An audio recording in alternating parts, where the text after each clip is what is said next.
The Marinade. There's no O in Marinade. Let's try it one more time. Ready? 1, 2, 3. The Marinade. Marinade. Bone marinade. The That's Marinade. The Marinade. With Jason Earl.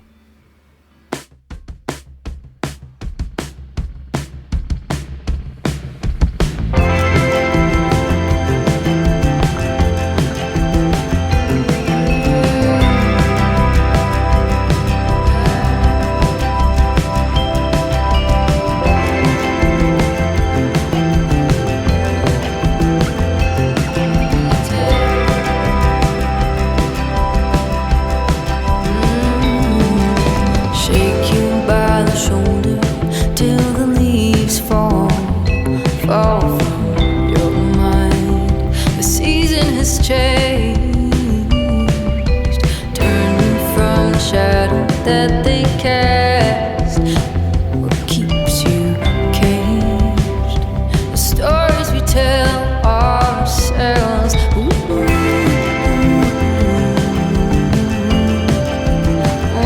do you tell yourself? They've been shouting at you every night. The memories you carry. Welcome to The Marinade with Jason Earl, a free-flowing conversation about the creative process with creative people. This is a bonus episode, and our guest is Anna Morsett of The Still Tide.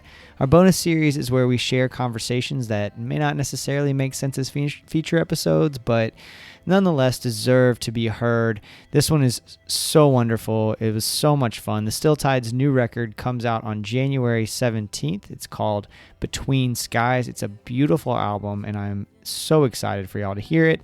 Anna and I caught up by phone on a recent evening. She was such a delight, and I'm just incredibly grateful for this opportunity. The song you're hearing is Change of Address from The Still Tide's Between Skies. You can find all things The Still Tide at thestilltide.com.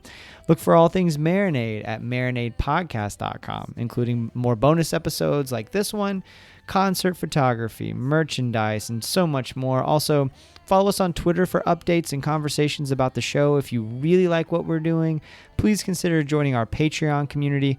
For just a few dollars a month, you can make a huge difference for us. Plus, you will gain access to Patreon exclusive content, like our show Jason's Journey, about the moments that have shaped my creative life. All right, enough about us, everyone.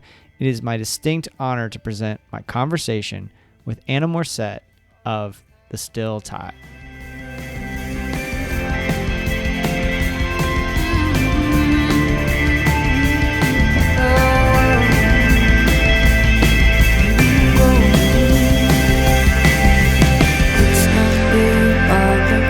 You see how the windows will frame what's inside. What you carry doesn't carry you, and can you cut the ties? You think it into miles and just change your dress and leave the past behind. Pack up your things.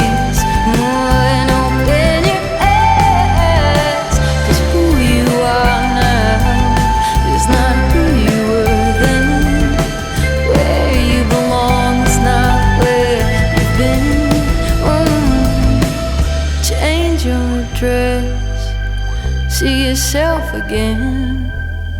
It takes no time to begin. Hello? Hey, this is Jason Earl from the Marinade Podcast, calling for Anna. Yeah, this is she. How are you doing? I'm doing so well. How are you? I'm good. I'm doing great. I'm enjoying the fall colors changing. It's so nice. Oh, yeah. In Everything's Florida, it's only 88 degrees now. Oh, my God. I can't even imagine. How do you do it? I mean, I think, and I want to talk about place, so I'm glad you started there. But I think, Yeah, I grew up here, and I've lived other places, but I've visited a lot of other places, but I grew up here, and so you get used to it, and you almost like I've seen a lot of tweets and just social media posts in general of late of people in Canada and in the northern United States talking about sort of like seasonal depression and affective disorder and all that. And when I do spend time in cold climates in the winter, it does hit me really, really hard because I'm not used to it. I'm used to constant sunshine, you know? Yeah. Yeah, that makes sense. Oh. What part of Florida are you in? I'm in Orlando. Yeah, well, you go on. No. Well, it's cool. We can talk. Yeah. I'm in Orlando. I've been here, almost 4 years now, I guess. Oh, cool. Yeah. I like Orlando. It's When great. I know of it. Yeah, you should come play. I should. I would love to get down there, especially as it gets colder up here. That's what the plan should be. That's awesome. Well, Well, I'm here for it for sure. But you kind of have been a rambler though in your life, right? You've moved around quite a bit. Yeah. I guess like after growing up in Olympia, I went to college in Portland, and then got like a wild idea and moved to New York and was there for like 6.5 years, and then from there, kind of on accident, moved to Denver, Colorado, and then I've been there. But I've really just mostly been on tour for 10 years. So. Oh, yeah, word. Does place impact your creative process one way or the other? Do you find yourself able to create or more likely to create in one place versus another? Oh, definitely. I think I loved living in New York, but it was such a tough and exhausting city to live in, and I felt like I never really had space mentally or otherwise, or even time just to write. And I think that was kind of like what pushed me out of there in the end, was just all I'd wanted to do was just play and write and kind of explore whatever was in my heart for music. And I just could never really find time or space because you're like hustling with a few jobs, or you just, had like 3 or 4 different roommates. Yeah. Or like, I think even we had a rehearsal space at some point in Bushwick, and we were so excited, and we like decorated it and made it like this little cool cavern, but you could only really write in there during certain like few hours a day because all the other like heavy metal bands would come into the space around you. So like you'd be writing this like tiny, super tender tune, and like the minute they started practicing, like, well, I guess that's over now. I can't hear anything. So, it's now a really angry tune instead of a tender tune. Yeah, that actually maybe that did influence some writing there. Well, how about the EP doesn't it comes out in January, and it's Between Skies. It's wonderful. I've had a chance to listen to it, and you just did an outstanding job. It's beautiful, and I'm really digging it. Can you kind of talk about how it came together? Are those songs that were written since moving to Denver? Are those songs, did they come together in some different way? What did that look like? Oh yeah, that's a great question. Because this one actually came out a little bit differently than, I think like I'm always kind of quietly writing songs, and we'll play for hours at a time, and like just trying to find that little like edge of something new and exciting, and kind of what will, pull you forward into the song itself. But for this record, they're all actually, no, that's funny. Now that I'm really thinking about it, one of those songs called Amsterdam, I'd actually started writing in Amsterdam like years and years ago. And granted, it's like so turned into something else than where it started from where it was. But that one started there. And then, but a lot of the songs really did just kind of come together over last fall, and a lot of them just down to the wire in last January when we were finishing the record. But we'd kind of like just a lot of little ideas that had been kicking around for a long time that we actually hadn't really got a chance to explore as a full band because we'd been doing other stuff and playing other songs and just busy. And so we actually took a lot of these ideas and did a residency program up in Fort Collins at this place called the Music District. And we just like set up all of our gear, and then I was like, well, what about this idea? And then I'd bring out one of the ideas that I've been working on, and then we kind of unpack those together as a group.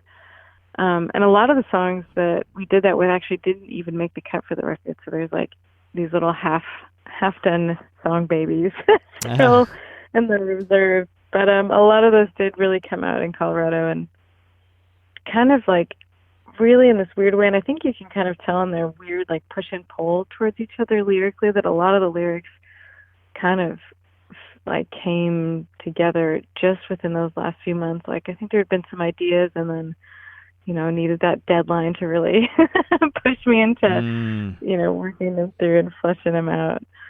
But do you typically need I'd that? say except for him. Do you usually need a deadline?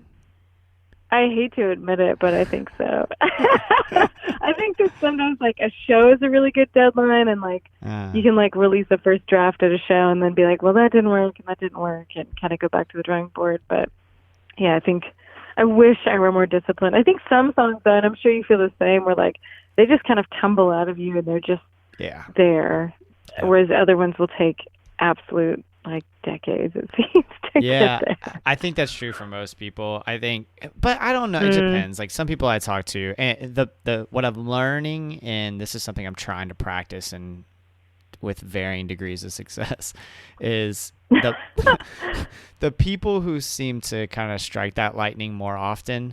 It's because they've been slogging through doing a lot of the work, and then those moments start to come more often, and that's something I've been trying to work on recently. I just wrote something recently that I like the song, and it doesn't sound right. Like I don't know what to do, because for me, I'm a writer first, and then I'm a musician, but I'm not really a musician. I'm a writer who plays guitar and likes to write songs. So I'll write something, and lyrically I'm almost always proud of it, but I'm not a person who hears the melody first. You know what I mean?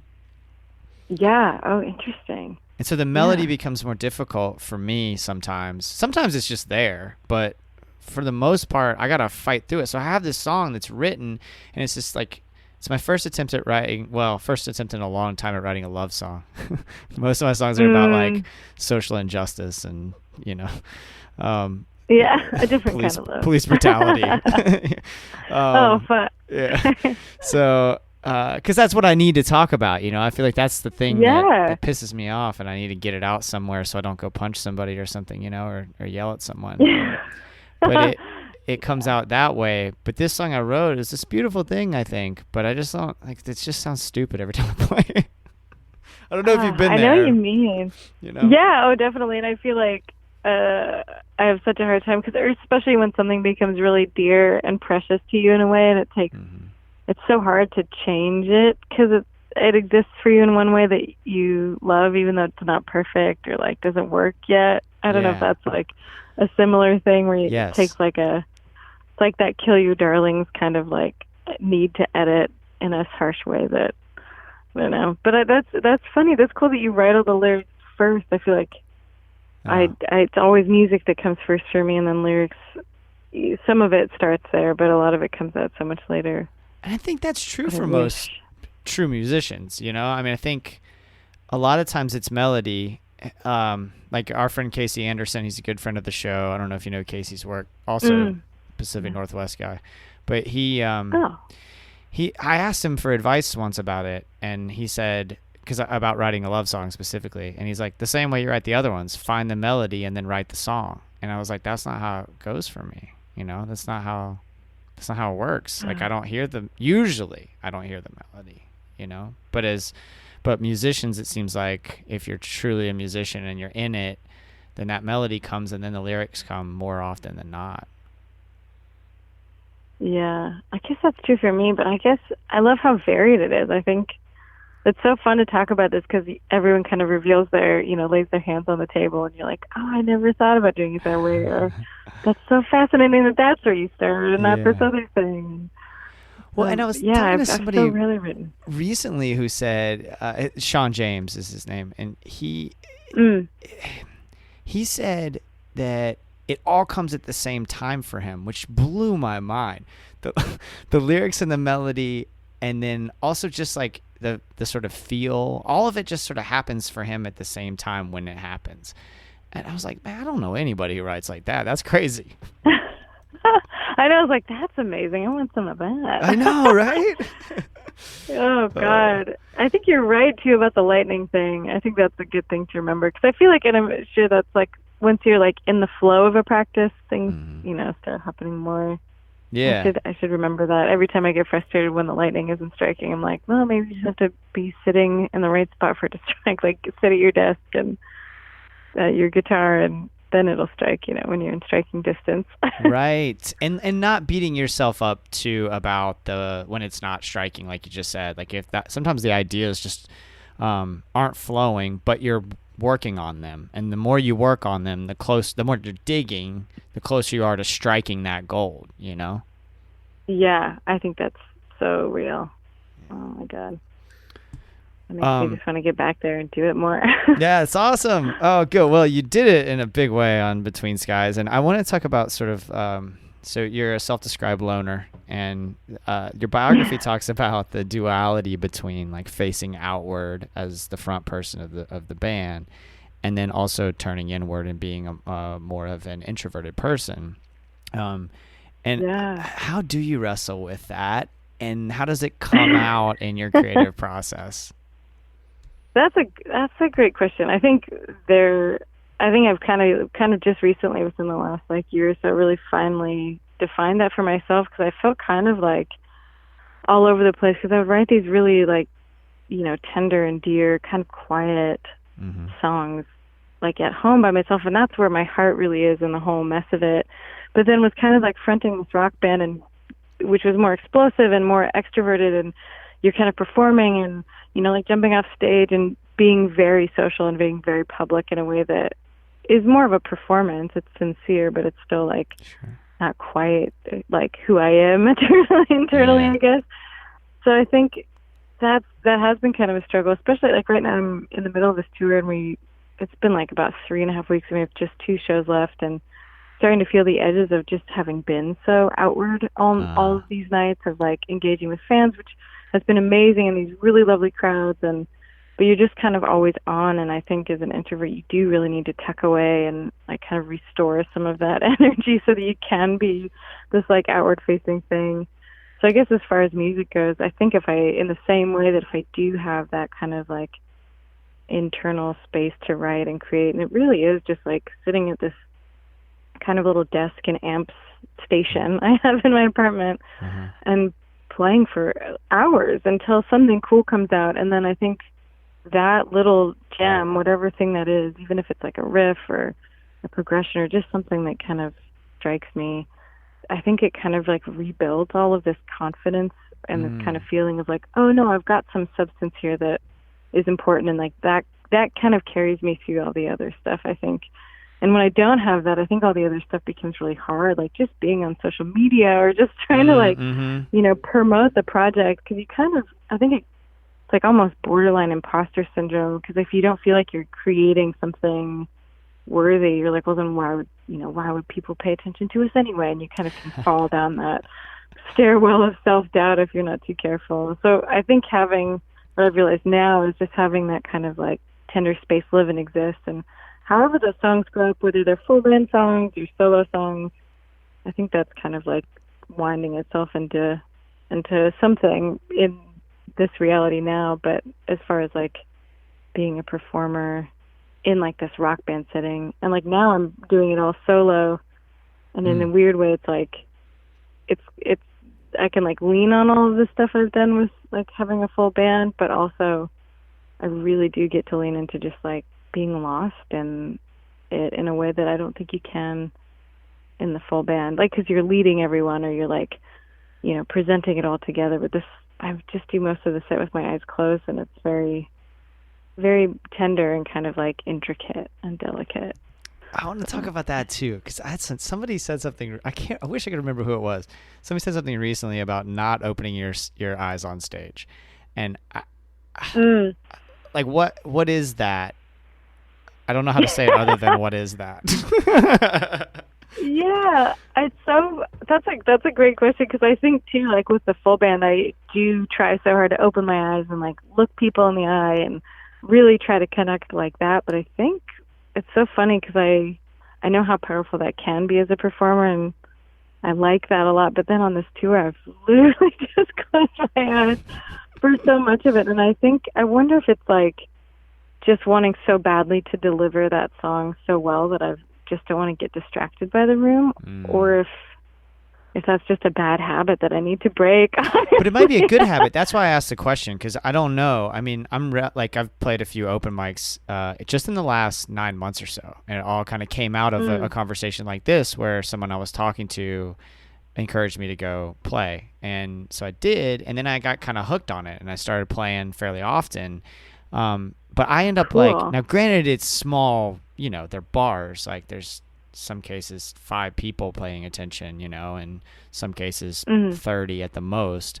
But I found myself kind of practicing like looking people in the eye as I'm delivering certain lines, and I don't know I don't know if that's good or not, you know what I mean? Like but because I also find myself getting kind of caught up in their reaction. You know what I mean? Oh, sure. Yeah. Analyzing it. It's so interesting. Yeah. Oof. Which I think, yeah, I feel like I've towed the same line, and then I can get so distracted, and I've definitely effed things up like immediately afterwards. Or if you feel like or like you can just kind of, it's so funny what you see from stage that people don't think you can see. Or even in like an open mic situation. And I hate how sensitive I can be to it, like especially if I feel like someone's bored or like, then you just, if you're not careful, you can just kind of derail yourself in a way. So I'm sure could see myself doing the same, like delivering that line and then being like, thrown by their reaction or something. But I love that. I love that you would still, doing open mics is so important. I think that's still such great, ground to work new stuff out on. It's super fun. It's terrifying, but it's super fun, you know? Especially when it's a new song, because nobody's there. When they come see you, they're there to see you. When they come to the open mic, they may not. They're not there to see me usually. Maybe like a good friend or two will come out. So it is kind of terrifying, in some ways, especially if it's something new. Like once I get comfortable with the song, whatever, I feel good about what it is. So someone's reaction isn't as important to me. But the first couple of times I play a new song, I do worry about it. And probably shouldn't. I'm going to start closing my eyes during new songs. That could be the test, right? Like new song, close them, comfortable song, open and delivering to people's faces. That might be the way to approach it. You have partnered with One Colorado, right?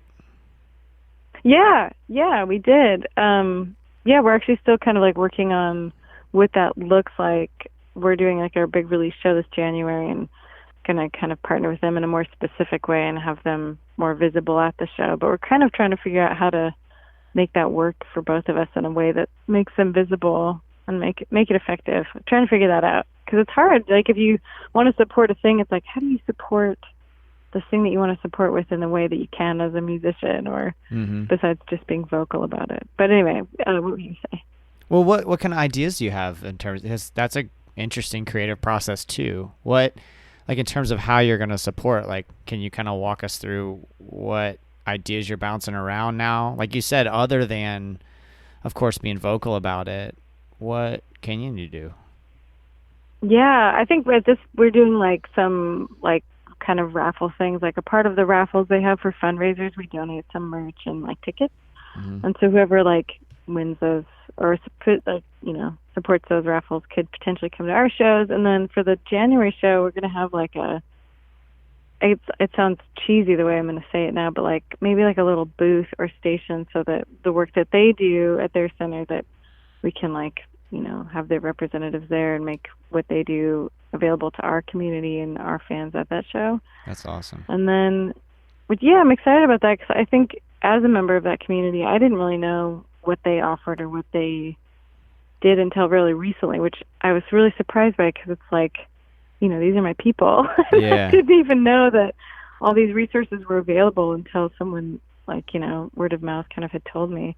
And so I think too, because I didn't know about that, and I think that's important to spread the word about, and I feel like kind of responsible in a way that if I didn't know, then who else doesn't know? And which like as a voice of that community, and even just within the community of musicians itself, like whatever I could do to kind of make that more visible would be important. And just I think there's so much partnering to be done between musicians or anyone with a platform really to support all these like local and community-based efforts around any cause that is good. I kind of wish we could see more of that. We were talking recently about, like in the era of this new election, about how many kind of really like powerful voices that haven't spoken out about certain things. And I know it's exhausting and that's not particularly their role, but like if you could just imagine like, one of these really powerful people, making a stance on something and there are 8 million followers, like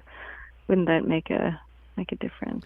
Yeah. I mean, I think one of the reasons those people are in that position of power is because they're unwilling a lot of times to take controversial stances. Not that most of the stuff you're talking about should be controversial, I mean, well, can we back up for a second before we go down that rabbit hole? Because that could be a whole other conversation. But for folks who don't know what One Colorado is, can you give like a elevator pitch of what they do? Oh, I mean, that's a really good question, and I should have a prepared elevator pitch for it. But they're like, I know this is important. This is this is a good reminder. But they're like kind of a hub for LGBTQ community, and they have a lot of resources for healthcare and harassment issues, and they're kind of like all of those things are really important. But the people that we talked to specifically were kind of running, like kind of doing more lobbying towards different policy changes and doing all this work in the background that affects the lives of people in that community. And so I think a lot of their fundraisers go to support kind of lobbying for different policy changes and things like, gender neutral restrooms and like things that I think a lot of us don't even think about, probably because we don't have to deal with it, but like, harassment policies and safe workplaces and things like that. So outside of just being advocates themselves in like a safe space and having all these resources, they do actually work on policy change too. That's awesome. Man, that warms my heart. That's so cool. We have a couple great organizations in Orlando. A lot of folks may not know, and I guess with the Pulse tragedy, I think it shined a little bit more light on Orlando. But we're one of the more LGBTQ friendly towns in the country, and you don't think about that because you certainly don't think about Florida when you think about human rights and civil rights. And because we have a reputation and some of it's well earned, but Orlando is like this oasis in the middle of Florida, and there's an organization called the Center that sounds a lot like what One Colorado is doing, and on a smaller scale. And then the Zebra Coalition is an organization that takes in people who have been kicked out of their families because they're LGBTQ somewhere in there, and like provides resources for them and helps them get on their feet, gives them a place to stay if they need to. It's just and some of our friends work there and volunteer there. Just incredible people doing incredible stuff, and sometimes we forget about that shit. There's some great stuff going on in this world. There's some progress being made, and it doesn't feel like that all the time in the headlines, but damn it, there's some good people out there doing some good work.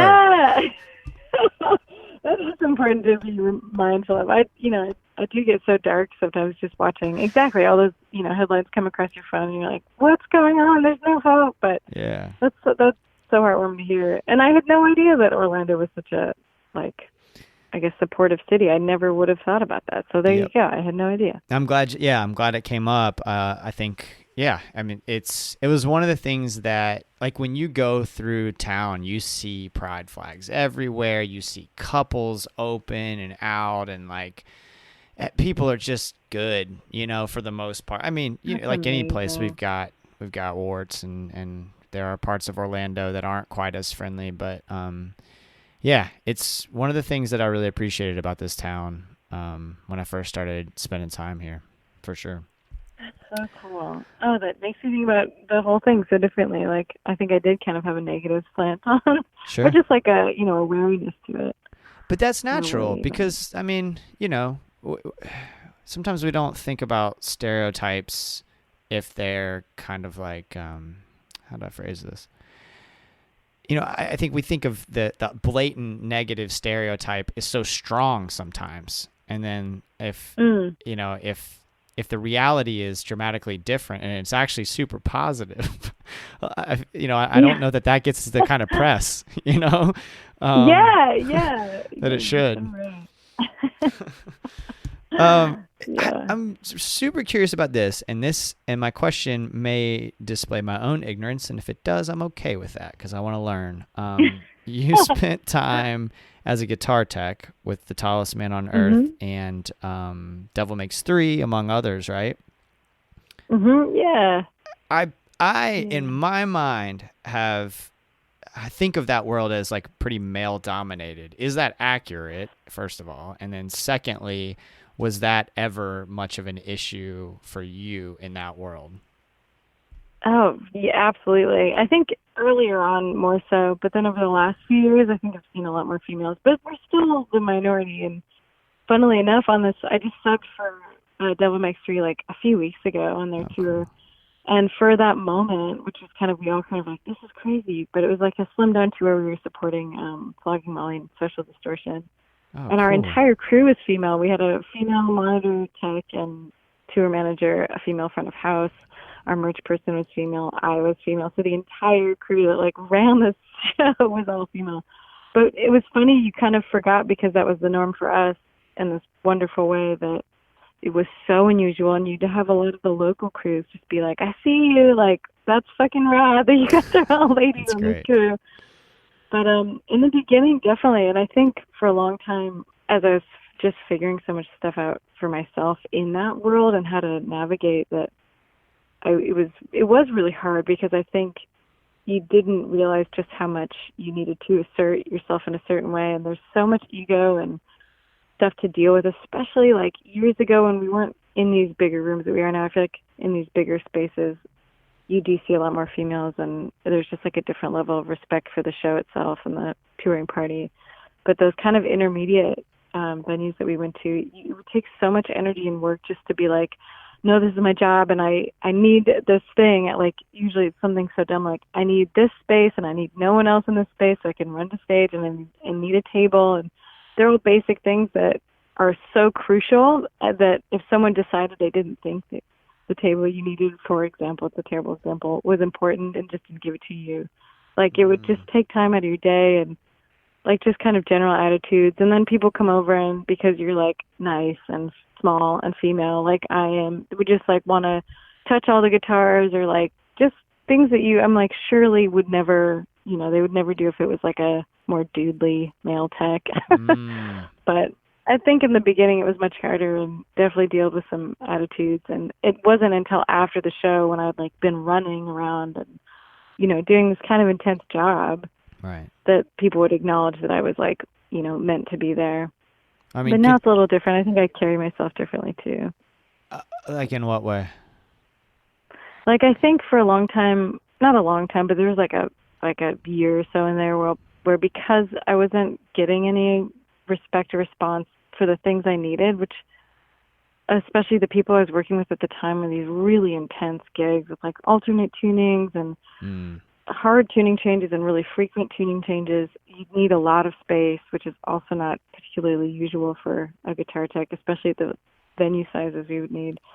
But people just wouldn't give me what I needed or were just super disrespectful and not very kind. So I think for a while I would just felt like I couldn't be the nice person that I was, but I would have to be very stern and kind of like a bitch. Like I'd have to be kind of aggressive to get, and that's not who I am and that's not effective. But I think there's like that weird moment when you're in your 20s and you're just like, I don't know how to communicate in a way that will be effective. So I feel like I have to be really like cold almost because every time I was friendly, it would just be run over.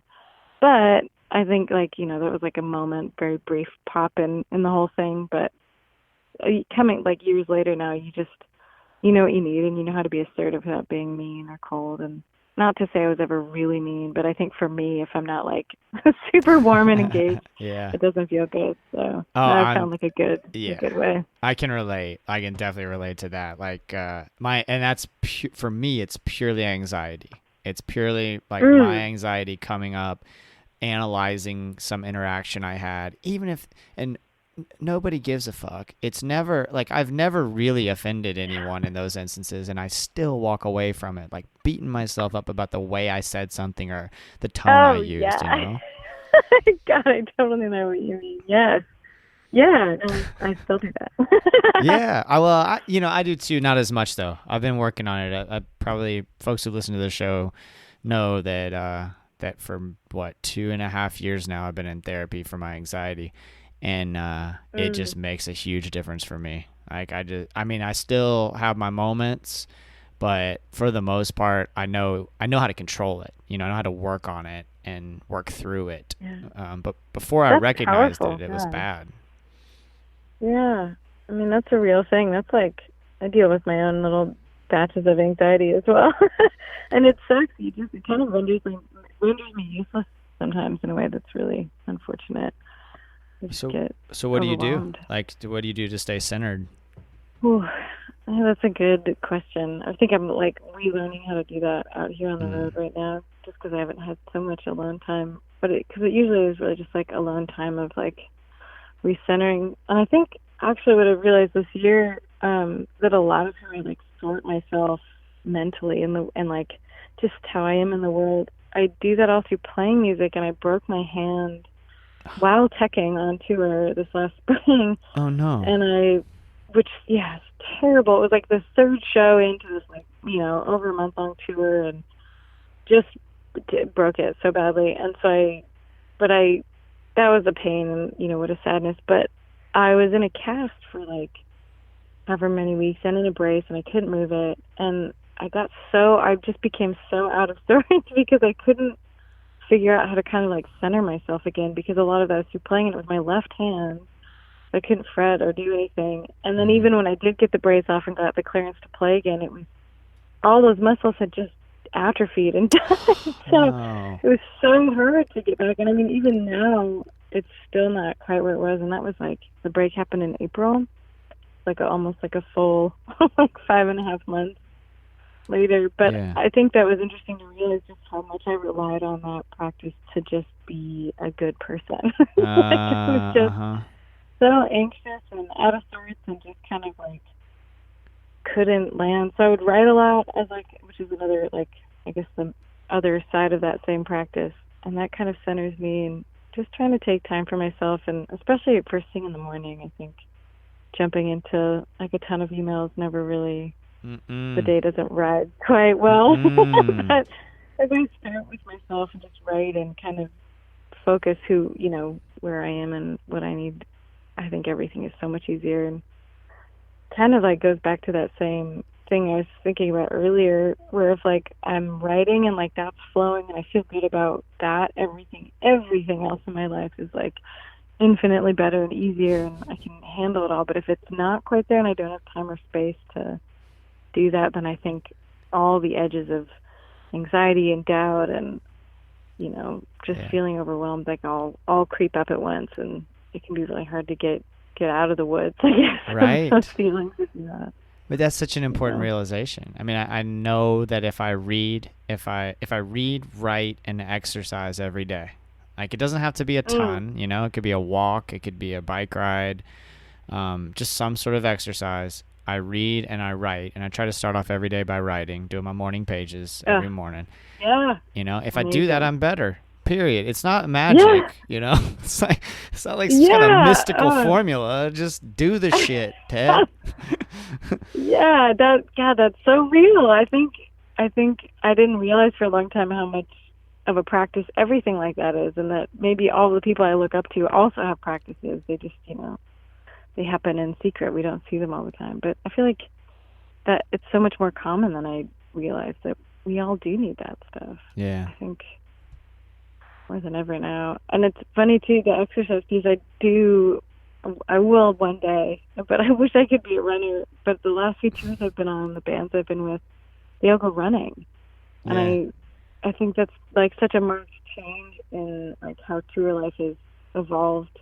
Like I think when I was on the road, like 10 years ago, everyone was like hungover in the van the next day and cranky and just like, it was just like young, kind of sprawling. And now everyone I think does look after themselves so much differently and better, and we'll go running and like, Mm-hmm. you know, we'll try to do the things that like I think there's a lot more self-care, which I think if everyone's doing it together, it's easier to just kind of tap into the like, oh yeah, we really need this. We're all like little weird artists with our weird emotions and brains. Yeah. Like, turns out we all kind of deal with, you know, a bunch of that stuff and need to look after each other as much as we need to look after ourselves. Well, and there seems to be, yeah, that's such an interesting observation, because there does seem to be a shift where, and as you're saying that, I'm wondering whether, because touring has kind of replaced album sales in terms of revenue streams, like whether people feel like they need to bring it even more now than before. Like, you can't really phone it in and keep bringing people out, and if you don't keep bringing people out, then you don't make a living. You know, I don't know if there's anything to that, but that is really interesting.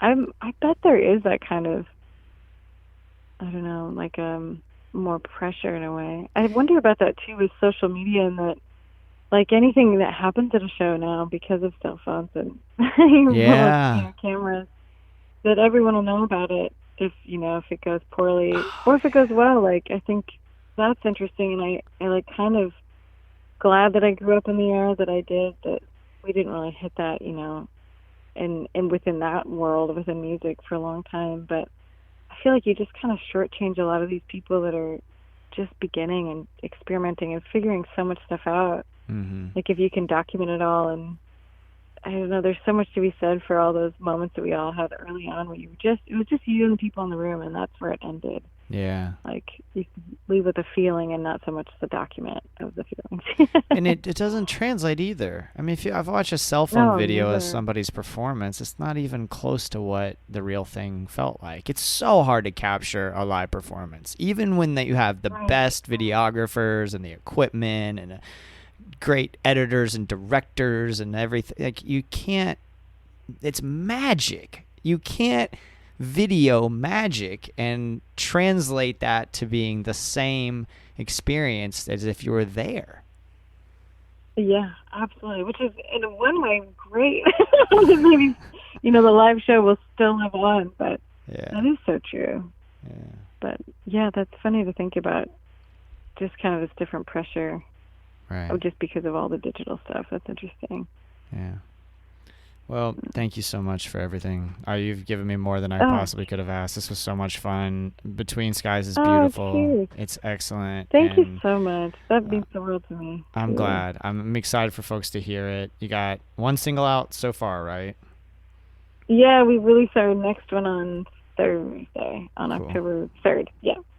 Can you say which song that is? Oh, it's going to be On the Line, which is the opening track of the record. I love that song. Perfect. Oh, thanks. Thanks so much for the kind words. They really mean so much. I mean, especially at the end of a tour when you're just barely hanging on. You're like, it's okay. The work you do means something. It does. It does. It really goes so far. That's great. Good. I'm glad. I'm glad this conversation came at the right time, and I'm so grateful for it. And have a good end of your tour, and hopefully you can make it to Orlando and we can do this in person sometime. Oh, I would love that so much. Thanks so much for having me. This has been so My lovely. pleasure. All right. Have a good rest of your day. You too. Thanks. Take care. Bye.